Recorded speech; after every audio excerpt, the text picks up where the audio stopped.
10,000 miles of unbroken southern ocean separate New Zealand from this, the southernmost point of the American continent. A place feared and respected by generations of mariners. Cape Horn.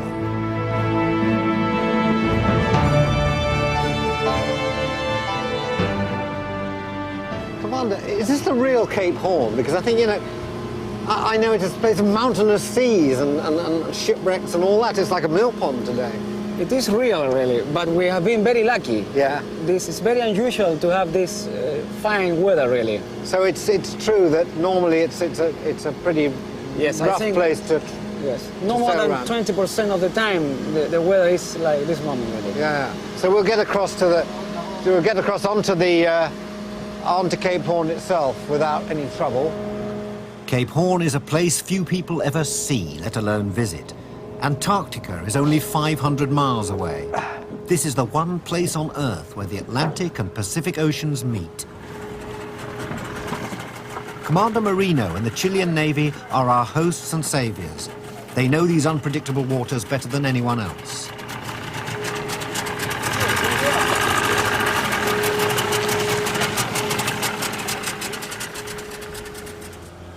Apart from its security role, the Navy supplies scattered communities, saves lone yachtsmen, and just this once, a not-quite-lone television presenter. So there's just the three of them here. The three, and I think a couple of dogs. Think they'll be pleased to see us? Yes, I'm sure, yes. They don't receive visits very often. Yeah. We get many visitors. So it is that at 4 o'clock on a May afternoon, I land on Cape Horn. Ah, Mr. Alice. Hello. Don't you start. Hello, boy. Obviously hasn't seen anyone for a while. Yeah. Go on. Right, take us to your master. So how long do these guys spend out here at a time? They stay for 2 months here. Yeah. Every 2 months, we have to change them. Yeah. And during that 2 months, do they see other people? Do they get visitors? Not very often, really. Yeah. Could be that Cape Horn is in fact a tiny island, no bigger than Diomede, where my journey began. The few buildings here are a surprising mixture. A lighthouse, I expect, but not a church. Is this chapel just for the 3 people who live here? Yes, only for them, really. But normally, every 2 months, we send the priest from Puerto Williams. Yeah. When we are changing the people, and then they have a service here, yes. Outside Antarctica, this is the southernmost place of worship in the world.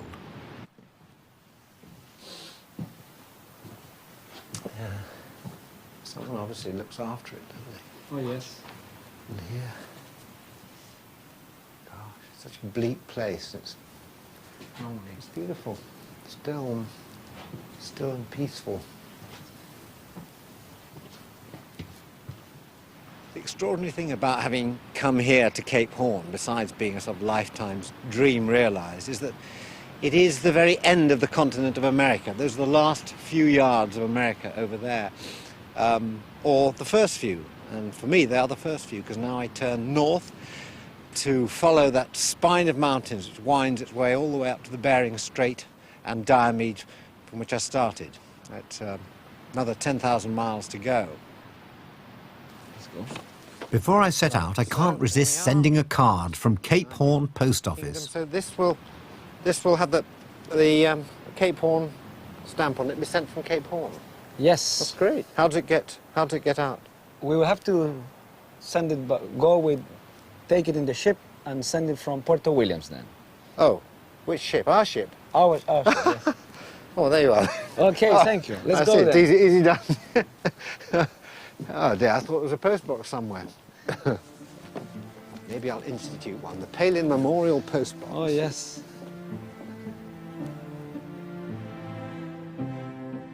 We turn north for the first time on our journey, picking our way around Tierra del Fuego, aiming for Punta Arenas, where the road begins. Our route follows the Beagle Channel. It's a safer alternative to rounding the Horn. It's called after HMS Beagle, a British ship which discovered and charted these waters in 1831.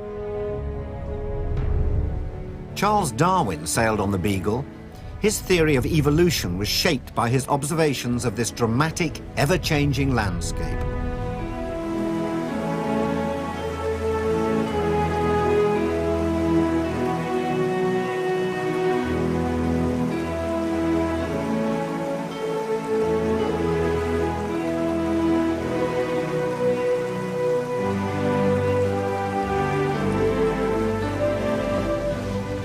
Darwin called this nature's workshop.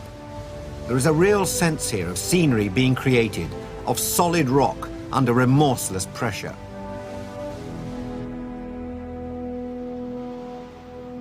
Next morning, the weather has changed utterly. We're through the Beagle Channel and putting ashore at a small bay. There is a unique record here of the price paid by the first British sailors.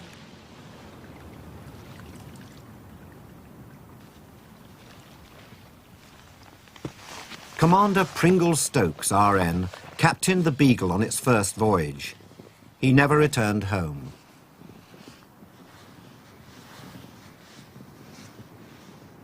A simple cross reads, "In memory of Commander Pringle Stokes, RN, who died from the effects of the anxieties and hardships incurred while surveying the western shores of Tierra del Fuego."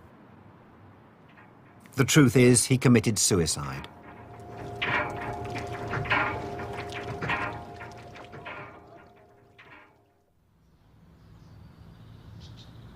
At Punta Arenas, I renew acquaintance with two old friends, Patricio from Pole to Pole and Magellan from Geography O-Level. Magellan, the man who first called the Pacific the Pacific. Yep. Nice monument. It is, isn't it? Yeah. Yeah, you know, quite powerful, quite powerful. And the good thing of this, at least for me, that this is one of the fewest monuments in Chile that is not related to the military. No, I suppose not. Although he did wipe out the Indians. Yeah. Ah. Well, he didn't, others did. Now, this is the lucky toe. If you kiss this, you come back to Punta Arenas. I did that when we went to the pole. That's why you are back here I'm now. Here. Well, I should do it again, I think. Yeah? Go. Okay. Go for it. Just a quick peck. Yeah? Yeah? I like People it. still believe in that, do they? Oh, yes. They still do yes, it, still yeah. believe in that. Yes. Our first northbound road runs 160 miles out of Punta Arenas and no further.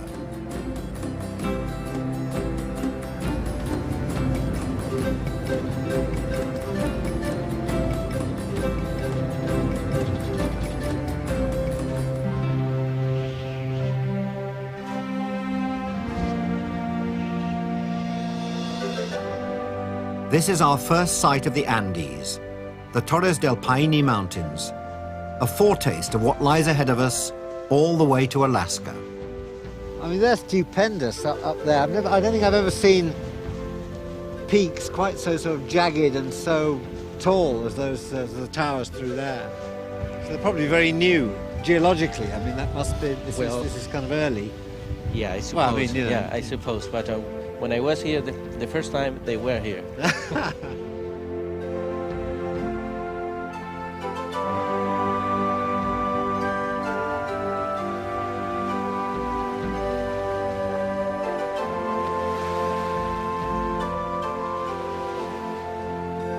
Our only way north from here is by boat, from a place called Puerto Natales.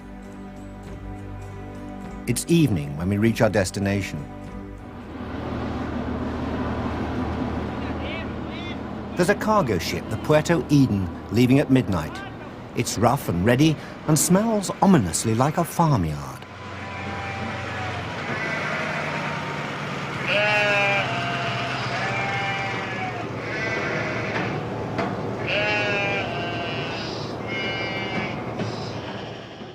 Islands litter the southwest coast of Chile like pieces of a giant jigsaw puzzle.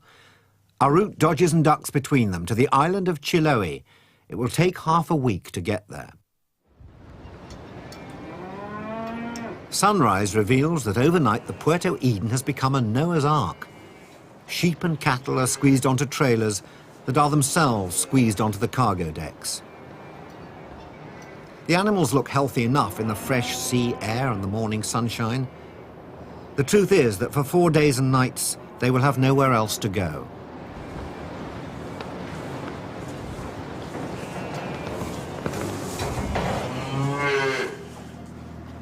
The human cargo may have more room to move, but not much more to do. I try to remember how to play chess and beat myself quite convincingly.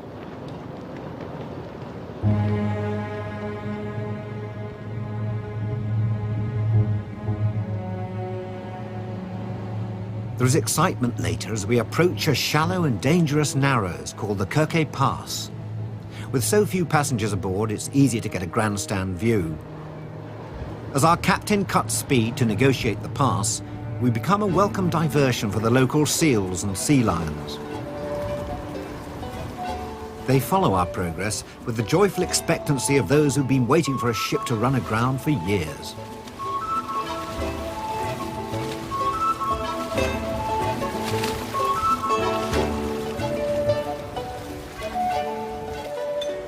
With less than 6 feet to spare beneath her keel, the Puerto Eden sails through the Kirke Pass with aplomb and a blast of self-satisfaction.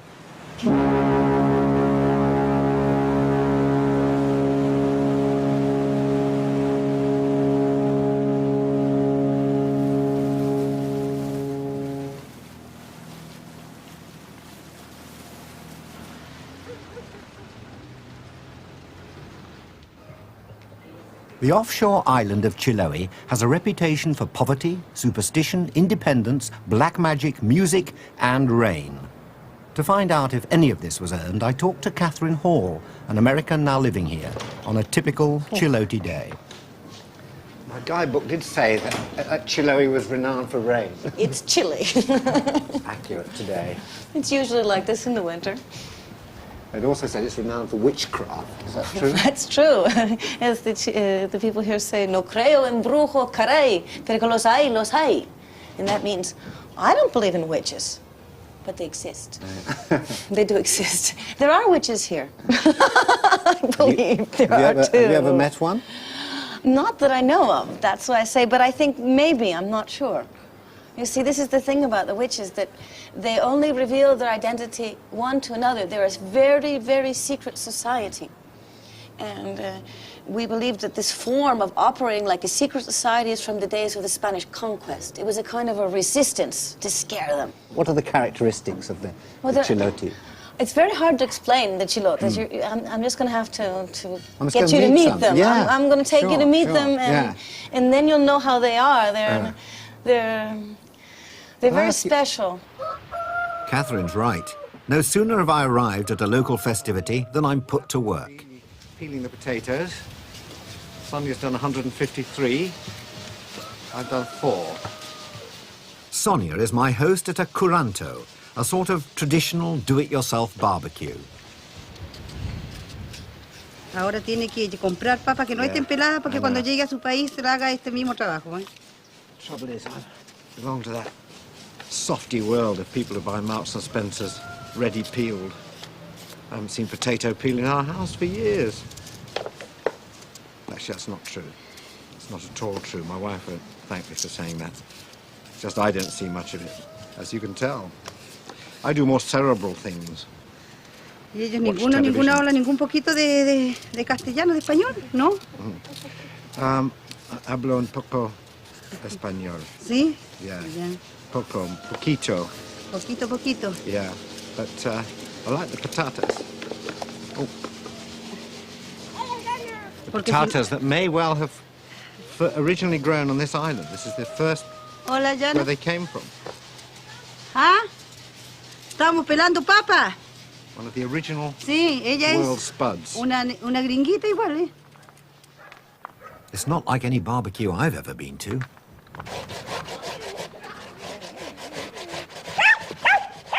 Some of the preparations are frankly alarming. Se le pone un poco de manteca de chancho. Ooh, that's a bit of shaving cream. What's that? That's fat. That's... Ese. Yeah. Y chicharrones. Bits and También bits de of pork chancho. and fat. Todo se junta. Don't try this at home. Todo se amasa, se junta. Yeah. Se va. The fire is kindled with special slow-burning wood. These special slow-burning properties are only enhanced by the start of steady but generous rainfall. At which point the guests start to arrive.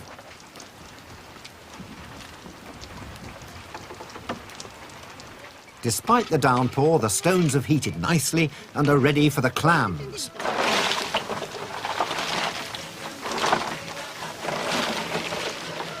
Inside, dancing begins. The cueca is one of the oldest dances of Chile. The man plays the strutting cockerel and the woman the playful hen.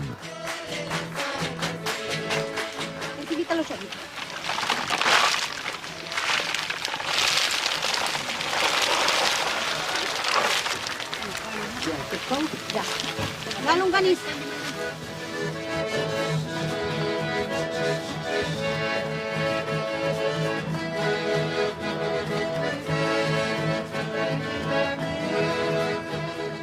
By now, the barbecue resembles the scene of a serious accident. But still more food goes on, bedded down beneath strips of fresh-cut turf.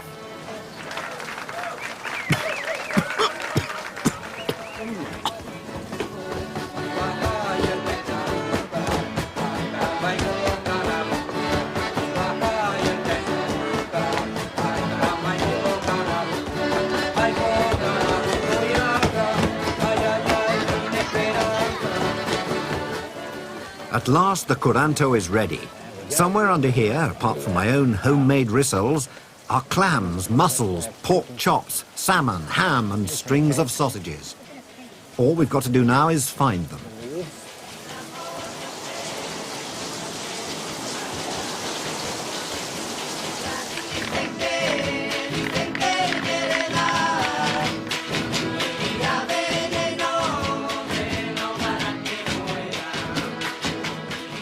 Chiloe is indeed an eccentric place, but they do know how to have a good time on a rainy afternoon.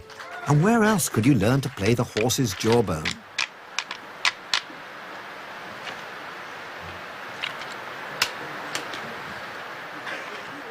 E flat.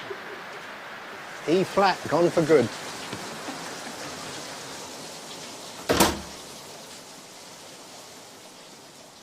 It never did stop raining on Chiloe, but by the time we move on to the Chilean capital of Santiago, 650 miles north, it is dry and warm and suddenly, shockingly, full of people.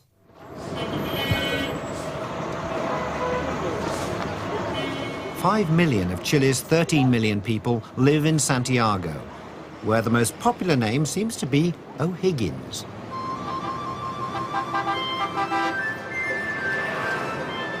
Bernardo O'Higgins, illegitimate son of an Irish immigrant, liberated Chile from the Spaniards in 1818, and they haven't forgotten him.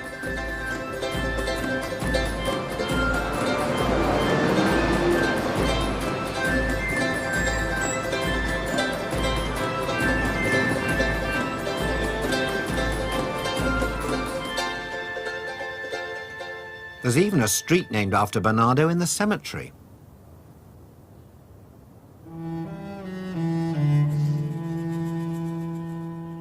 Santiago's General Cemetery is a city in itself. Its long avenues cover 220 acres. The remains of 2 million people lie here, lodged in every kind of property from an earth mound to a marble palace.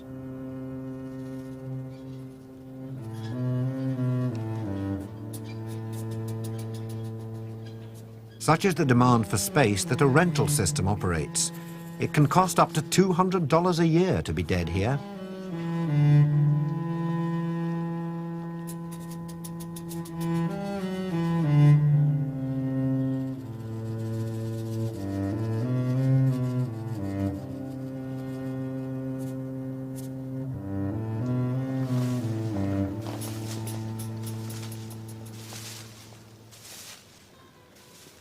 The cemetery has a haunting and powerful presence.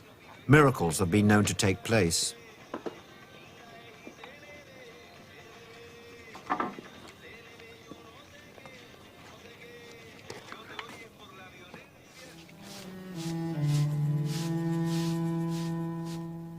Away from the tombs of the rich and famous are the remains of those who died in the repression that followed the military coup of 1973. They were murdered quietly, methodically and secretly, and their bodies dumped outside the cemetery. Their names are still not known.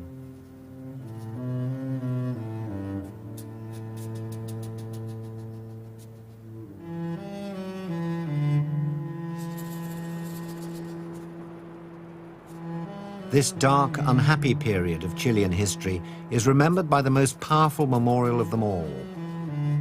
A wall of marble bears the names of those victims who've been identified. From the President of the Republic himself down to the most ordinary people. Some of them children as young as 2 years old.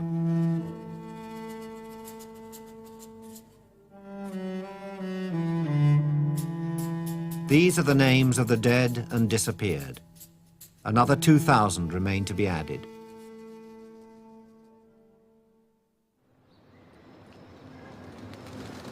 The iron grip of military dictatorship has loosened. General Pinochet and his army may wait in the wings, but Chile is once more regarded as a well-behaved democracy.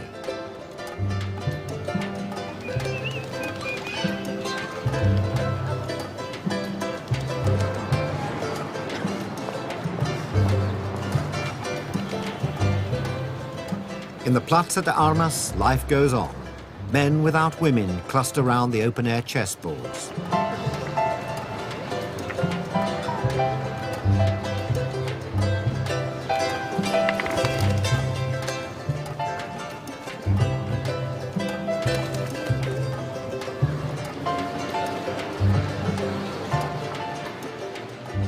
If you're lonely, this is the place to find a partner. For chess, of course. Spurred on by my great success against myself on the boat up from the south, I decide it's time to put my newfound skills to the test.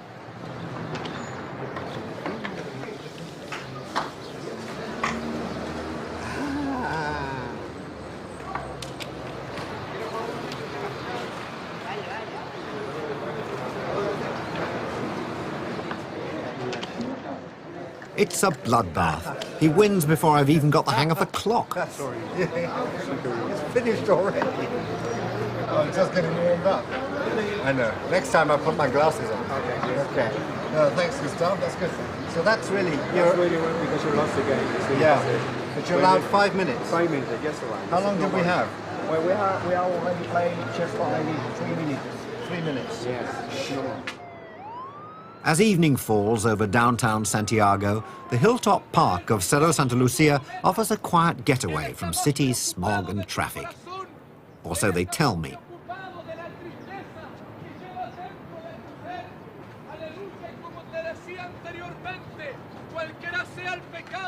What they didn't tell me was that it's also the pitch of a local evangelist who turns up every night to give vent to his passionate feelings.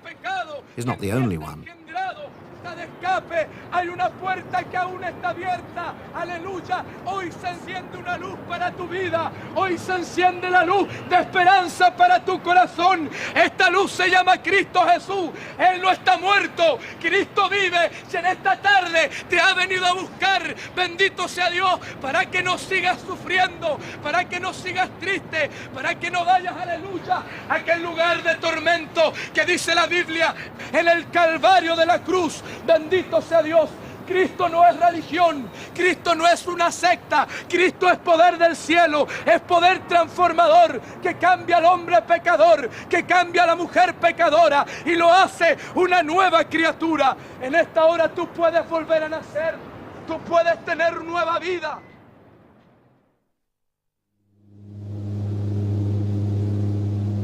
Next day, we set out on an adventurous, some would say foolhardy mission. 400 miles due west of Valparaiso is one of Chile's most remote possessions, a volcanic speck in the Pacific called the Juan Fernandez Islands.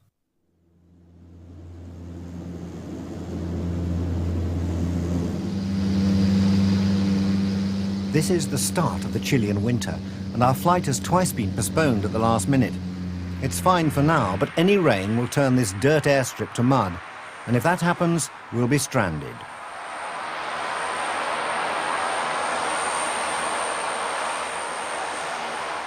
The runway is just about long enough to accommodate a light aeroplane if the wind's in the right direction.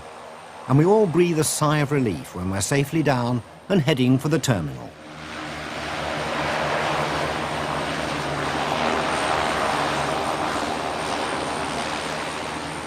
Though it seems unlikely at first, the islands are home to 4,500 people, one of whom is my guide, Marietta. Well, it's in the lap of the gods, really. We've got to move on. It depends on the weather.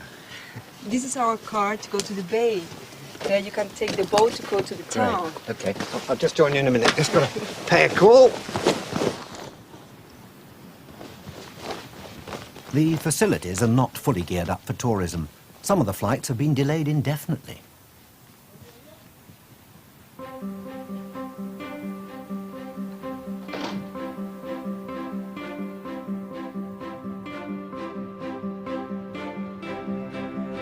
The main road from the airport starts well on the hard volcanic rock, but peters out at a rocky bay full of basking seals.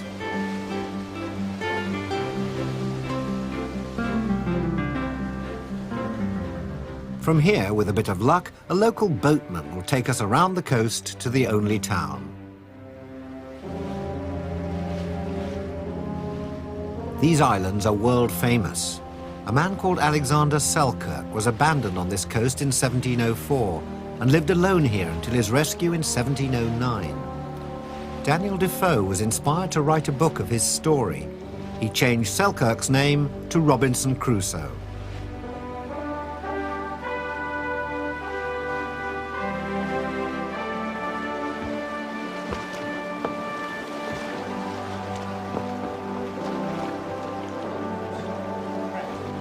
"300 years on, we retrace Selkirk's first slippery footsteps. Okay. Whoops.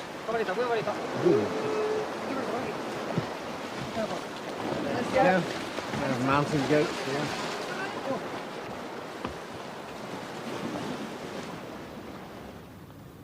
A few hundred yards away, they've tidied up the cave from which he must have scanned the Pacific for 4.5 years. He lived here with only goats, rats and wild cats for company. In reality, there was no Man Friday. In Robinson Crusoe, Defoe makes it all sound rather romantic.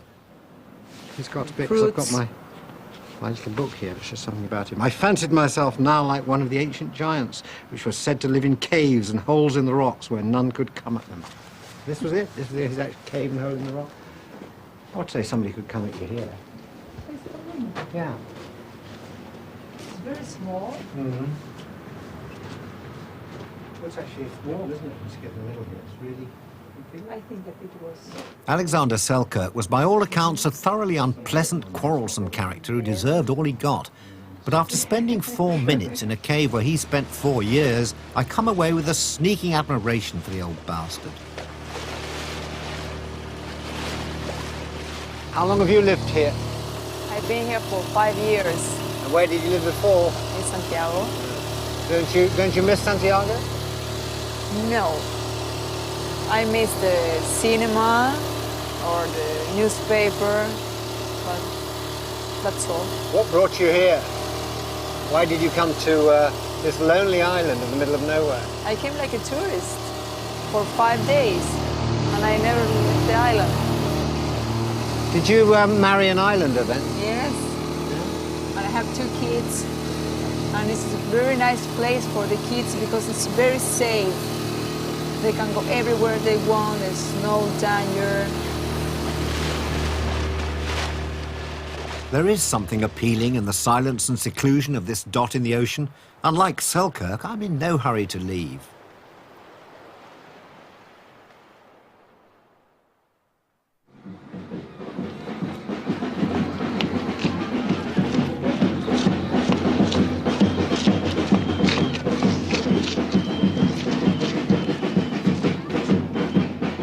It's my last day in Santiago. In La Pintana, one of the poorest parts of the city, a group calling themselves Caleta is working with the young children who grow up in these tough surroundings.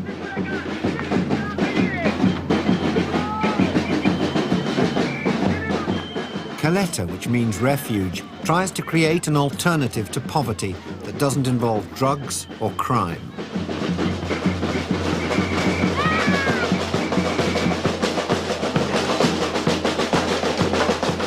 The idea is to get everyone to muck in and learn something, even if they make a fool of themselves. Of course, I'm in my element.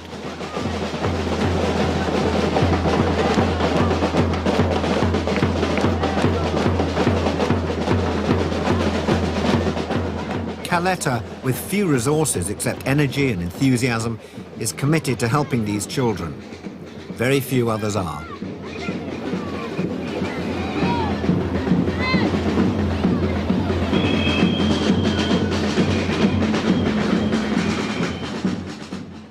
It's time to move north again, from the fertile center of Chile to the bare and spectacular landscape of the Atacama Desert.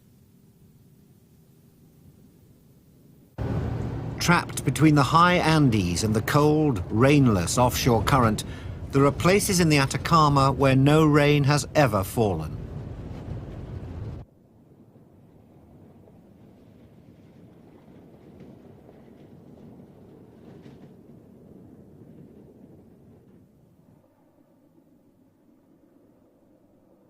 This is what I imagine it must be like to drive across the face of the moon. Before and after me, there is utter silence.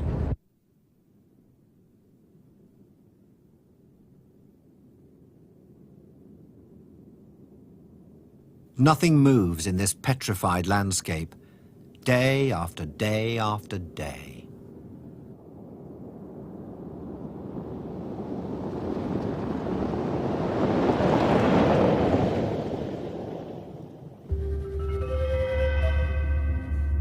But not far below the surface, there is plenty going on. At El Tatio, in the mountains high above the desert, the Earth's crust bubbles and boils, and geysers belch steam like factory chimneys.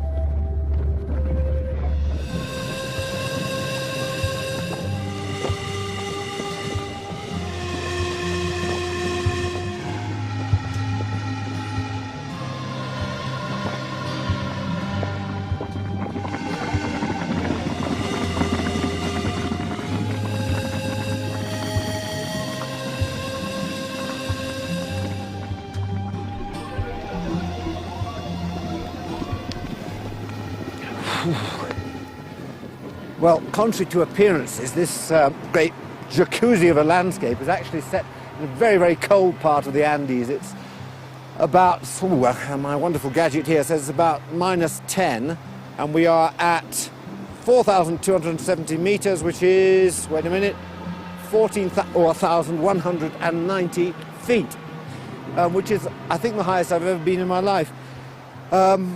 Unfortunately, Earth has provided its own natural warming device here, which is just a blowhole.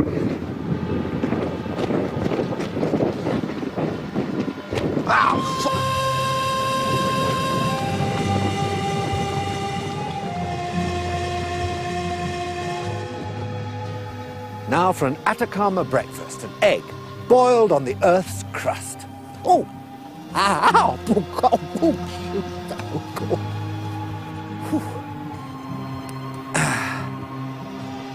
Brilliant, just brilliant.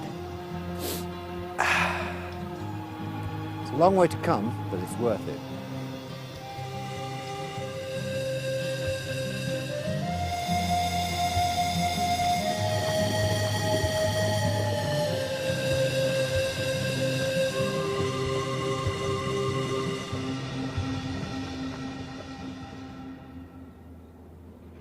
As in many great wildernesses of the Pacific Rim, from Siberia to Australia, the rocks beneath the Atacama contain some of the most valuable minerals on Earth. Chuquicamata is a company town, built on copper. Over the last 80 years, an amphitheater 2.5 miles long and 1.5 miles wide has been gouged out. Every week, a controlled explosion blasts more rock away. This week, there's a special guest countdown. Yeah. 5, 4, 3, 2, 1, fuego!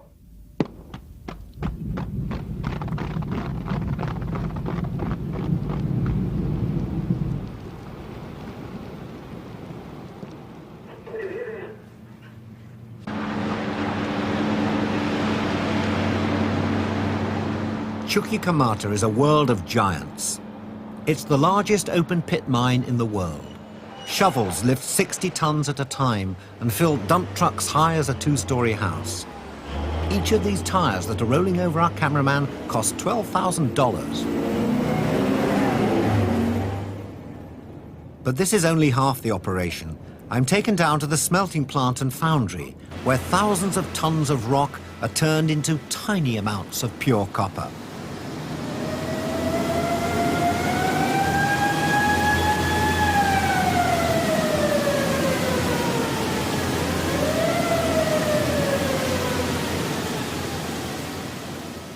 Chile is the world's largest copper producer.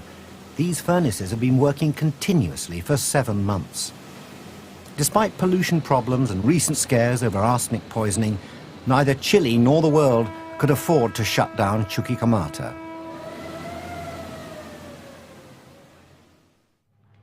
Arica is Chile's most northerly town. It's nearly 3,000 miles from Cape Horn. It has a church designed by Eiffel, of tower fame, and a rail link with Bolivia. This isn't it.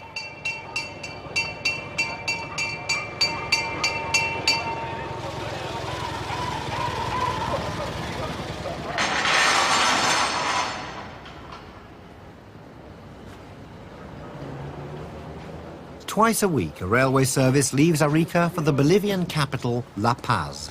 It'll take forever. Do you want a hand? Can I help? No, can I help? It's just only 2 of you to do all. It's going to take 2 hours, okay? Yeah, you've got a system. Captain Hook up there and you down here. I rarely felt quite as embarrassed at travelling with 45 cases. Each one must be hoisted up by hand and stowed on the roof, for the train is quite small.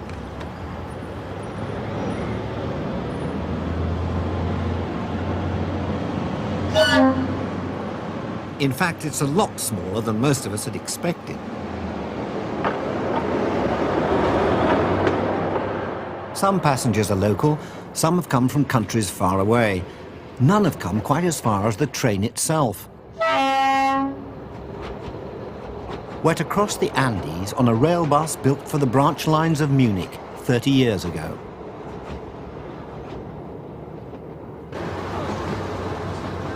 From the world's tiniest galley, 2 of our 3-man Bolivian crew produce the first of several hot dinners.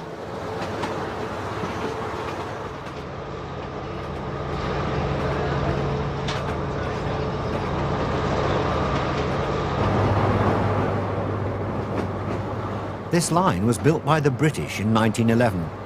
The chief engineer, John Roberts Jones, died of malaria during its construction. At one point, it climbs 1,000 feet every 3 miles.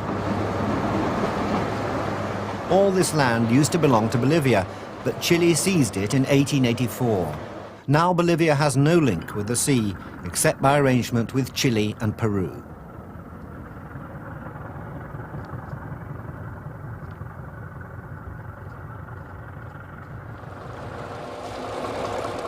Our engine needs constant cooling. Water is pumped through a plastic pipe which runs the length of the track. In this shadeless, treeless desert, the 9 o'clock from Arica has developed a considerable thirst.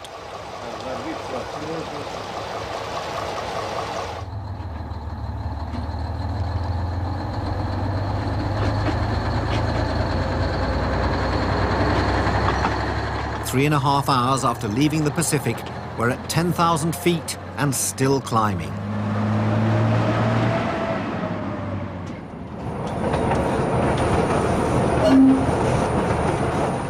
Freight wagons from the mineral mines of the Andes are a reminder of how vital this railway is. In a land of harsh climate and impassable mountains, this is the only lifeline. It's also my first taste of the Altiplano, the high plateau of the Andes, where the air is thin and simple things suddenly become difficult. The main feeling is just shortage of breath, shortage of oxygen, and also just ever such a slight wooziness in the brain. I feel even, more than usual. Just want to sort of quietly sink off to sleep, as I'm sure does the entire crew.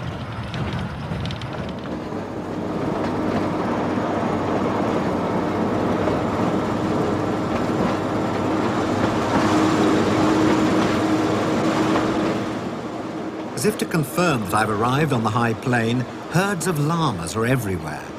They're the Andean beast of burden domesticated by the Incas. Unlike us, they're perfectly adapted to this rarefied air.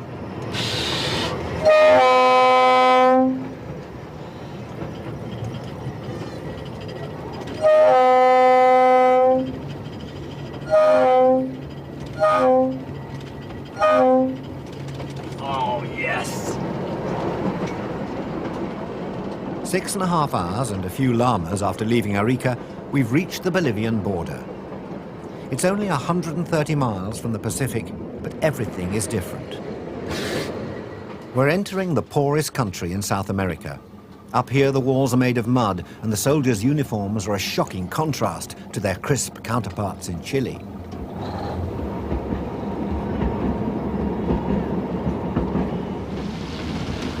Maybe it's Bolivia or another miraculously produced dinner, but everyone started talking to each other. You're very adventurous, New Zealanders. You're all over the world, the quietest parts of the world. There's always New Zealanders there. Why is that? What's the reason for it, do you think? I don't know. I guess because we're so isolated, so far away from everything. It's good to get out and... So you come to Bolivia? That figures.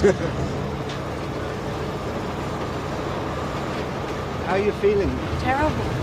Yeah. Is it the altitude? It's the, it gives you the headache, nausea, and it's hard to breathe. You start to wheeze. Yeah. Did you not expect this? No, the guidebooks tell you about it. The book said there'd be oxygen on the train, and I was kind of hoping it would be, but when I asked him, was there oxygen, I said, you know, like this, and he says, no, Colombia. And I said, no, I don't want that, I want oxygen now. So now I got coca-tea. Oh, you've got the coca-tea? We haven't got that The yet. coca-tea is helping. Is it working? Yes. If you keep drinking it, the problem is you drink it and you gotta run and pee. Yeah. So you're drinking and peeing and... Yeah, well, you're close to it. Glue, yes. Does it make you feel a little high? Yeah, a little bit lightheaded. Yeah. Lightheaded. Good. But you still have the headache. Is it the journey of a lifetime? It's the journey of everyone's dream. Coca leaf tea is illegal on the Chilean part of the journey, but up here, 2.5 miles high, it's a tried and tested way to soften the effect of altitude.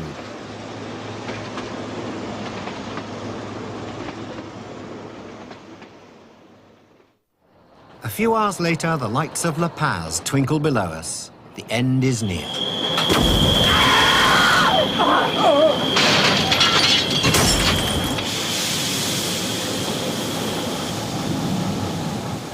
Well, having climbed all the way up over the Andes very successfully, we just could see the lights of La Paz in the distance, beginning to feel a little bit complacent, and suddenly there's a juddering from the bogies underneath, and we actually have ridden the points here. And we're still about an hour from La Paz. Lots of people are trying to help out. People are emerging from the darkness all the time. Basically, what they're trying to do is to get it back on the rails by putting stones down, reversing back up, so the stones reverse up over the stones and back onto the railway line. That sounds extremely unlikely to me, but they're having a go. You hear it? Está patinando. Este más bote, Arenito.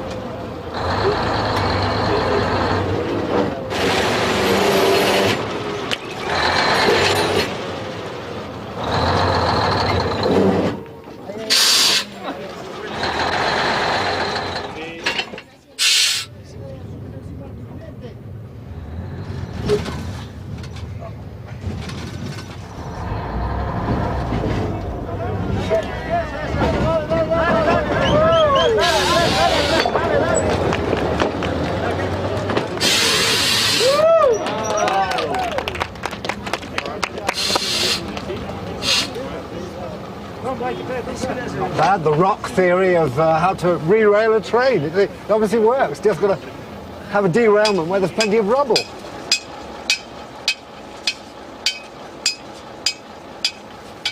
The delay is much less than we'd expected. After all, what's 1 hour on a 14-hour journey? But the new mood of euphoria is sadly misplaced. Trouble awaits at the next level crossing.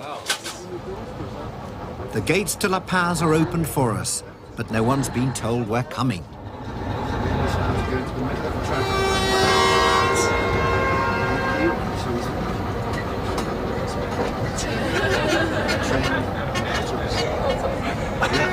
As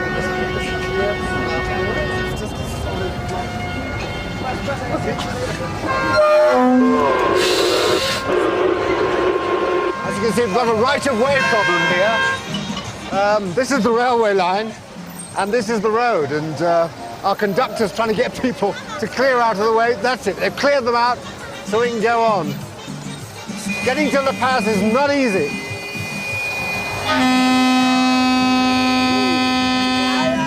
Go on, off you go. Barring a few drunks, dogs and dumped rubbish, the rest of our journey to this, the highest capital in the world, is plain sailing.